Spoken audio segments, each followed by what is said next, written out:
let's look at sleep and social emotional health.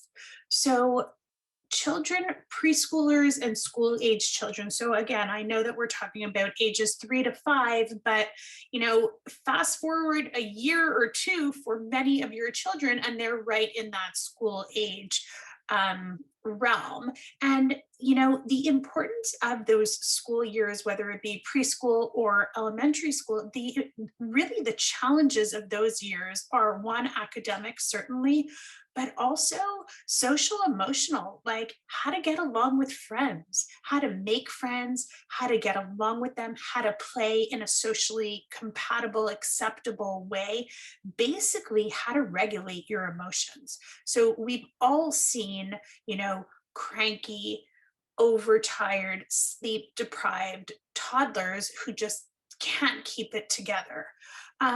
So let's again walk through this diagram. So let's look at sleep deprivation in the center, and let's head straight up to irritability. So, the example that I just said of, that toddler just sort of throwing themselves on the floor uncontrollably. And we just know in our gut it's because they're so overtired. Um, Irritability, anxiety, I see that a lot in school age children. Defiance, temper tantrums, no, I don't want to do it, and just general uncooperativeness. Sleep deprivation also leads to poor emotional regulation, temper tantrums, and resulting in problems with friends. And those are really, really salient challenges that preschool and heading into especially the early years of elementary school. By the end of elementary school, oftentimes they've figured it out. But those first years where the demands are so high, academic, social, and they just always have to be on, we really want to set our kids up for success by giving them a good night's sleep. So, how much sleep do they need? So, recommended sleep by age. This is modified from the Sleep Easy Solutions book.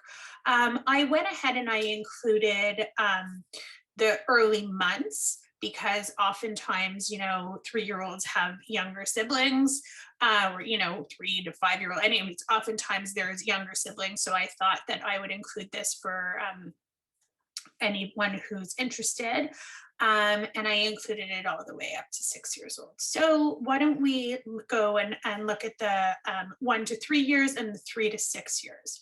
So 1 to 3 years, nighttime sleep, it says here nighttime sleep 11 to 12 hours, and then it says daytime sleep 1.5 to 3 hours.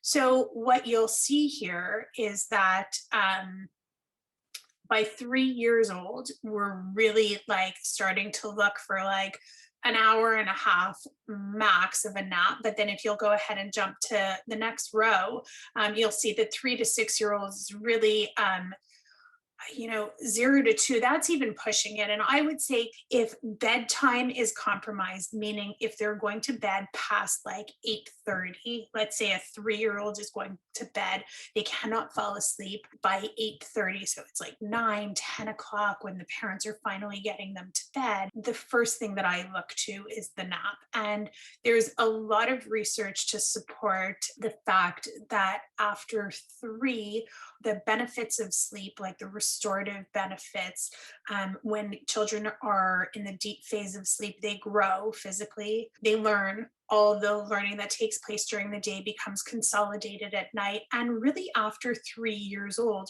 those are the benefits that are seen in nighttime sleep, and they're not seen in daytime sleep in older than 3. So when daytime sleep and nap is beginning to compromise nighttime sleep, then we say to ourselves, okay, well, the benefits of nighttime sleep are just so great on these children, then it's time to go ahead and cut the nap. So, really, I would say that most children I see 3 to 6 do not need a nap. There are some who have been like great nappers all their life who could certainly benefit from a little bit of a nap at 3, but it's certainly on its way out. So then that would mean that there's like 11 to 12 hours of nighttime sleep. Typically, when children first drop their nap, they may increase it. So, for a total of 11 to 13 hours of nighttime sleep.